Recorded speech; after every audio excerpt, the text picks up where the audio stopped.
Hello students. तो आज हम अपनी पढ़ेंगे तीसरी क्लास एओडी की। हम बात कर रहे थे टेंजेंसी पे, राइट। तो आपको समझ में आ गया होगा स्लोप ऑफ टेंजेंट कैसे कैलकुलेट करते हैं, स्लोप ऑफ नॉर्मल कैसे कैलकुलेट करते हैं।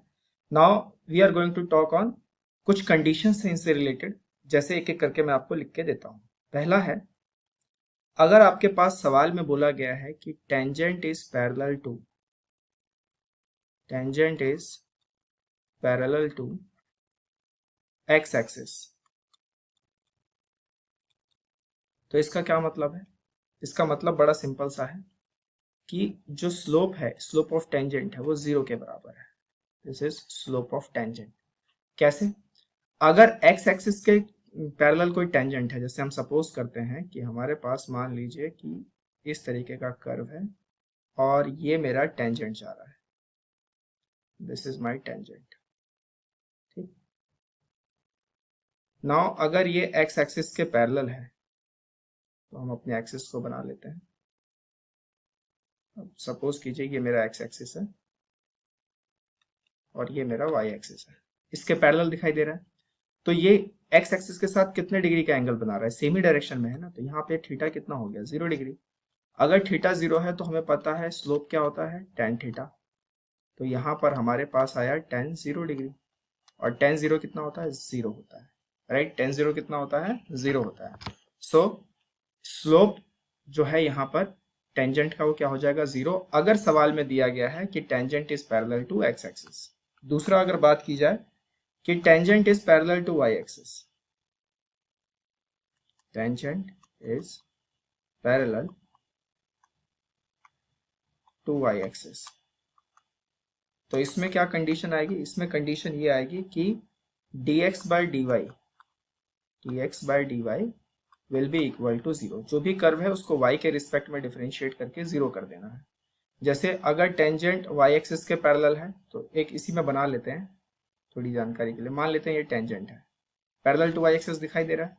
तो ये कितने डिग्री का एंगल एक्स एक्सिस के साथ बना रहा है? यहाँ पे आप देखेंगे तो थीटा जो है यहाँ पर 90 डिग्री है, और m अगर 1090 हो गया तो 1090 क्या होता है? 1090 इन्फिनिटी होता है, that is dy by D x.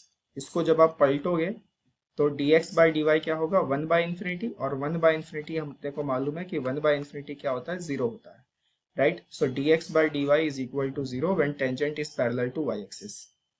तीसरी कंडीशन ये है जो हमसे बोली जाएगी, tangent is equally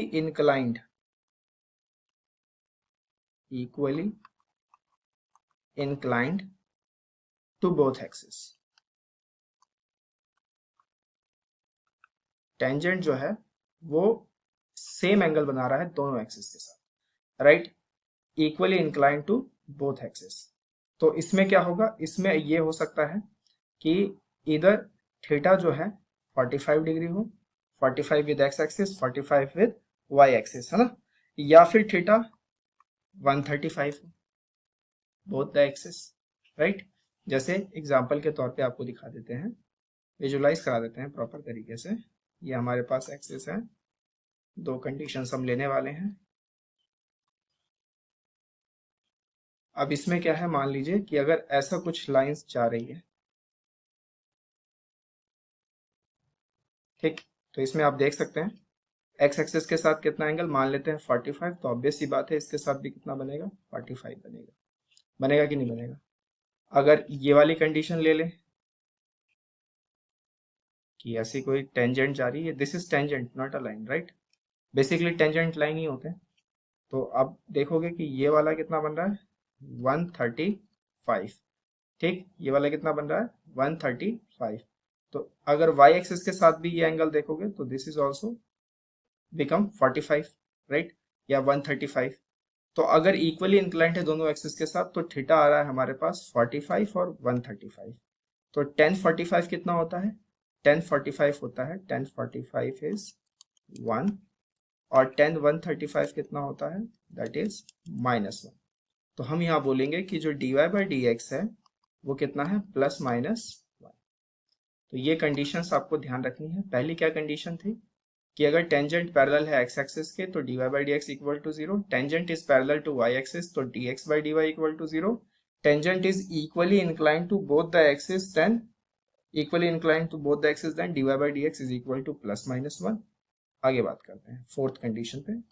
the fourth condition is for equal intercept tangent जो है इक्वल इंटरसेप्ट कट कर रहा है फॉर इक्वल इंटरसेप्ट. तो इसके लिए क्या होगा, जो dy बाई डी एक्स होगा that will be equal to minus 1. ये आपको ध्यान रखना है. इक्वल इंटरसेप्ट मतलब टेंजेंट जो है, मान लीजिए ये कोई टेंजेंट ऐसे जा रहा है और इसने जितनी लेंथ ये काटी है उतनी ही लेंथ ये काटी है, राइट. तो आप देख सकते हैं अगर सेम लेंथ अगर हो गया, ये और ये साइड बराबर है, ये 90 डिग्री है, तो ये एंगल बराबर होने चाहिए, तो ये 45 आ जाएगा, तो ये वाला पूरा एंगल 135 हो जाएगा. That's why D Y by D X is equal to minus 1.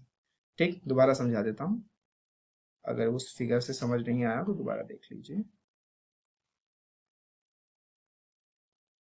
ये हमारे पास मान लेते हैं कोई टेंजेंट है, ये कोई कर्व था. अब इक्वली इंटरसेप्ट है तो ये लेंथ और ये लेंथ बराबर है, ये 90 डिग्री है. किसी भी ट्राइंगल में अगर दो साइड्स इक्वल हैं तो उनके अपोजिट एंगल्स भी क्या होते हैं, इक्वल होते हैं. तो ये 45 के हो जाएंगे, तो ये वाला एंगल 135 का हो जाएगा. और tan 135 कितना होता है, -1. So D Y by D X is equal to -1. अब इसमें खास बात यह है, जो पांचवा कंडीशन आ जाता है कि अगर बोला जाए for equal length of intercept, length word use कर दिया गया है, ध्यान रखना है आपको. For equal length of intercept, जैसे ही लेंथ वर्ड आ जाएगा तो आपको क्या करना है, dy बाई डी एक्स का जो मॉड है that must be equal to 1. फिर लेंथ में आप डिस्टेंस नेगेटिव नहीं ले सकते ना, तो आपको मैग्नीट्यूड में लेना पड़ेगा. ठीक, तो मैग्नीट्यूड में इसका आंसर क्या हो जाएगा, 1 हो जाएगा. क्लियर है ये पांचों कंडीशंस. अब इन पांचों कंडीशंस में हम सवाल देखेंगे और प्रैक्टिस करेंगे सवालों को. पहली condition, tangent is parallel to X axis, tangent is parallel to Y axis. Second condition, tangent is equally inclined to both the axes. Third condition, and for equal intercept dy by dx equal to -1. Fourth condition, and the final condition is for equal length of intercept mod of dy by dx equal to 1.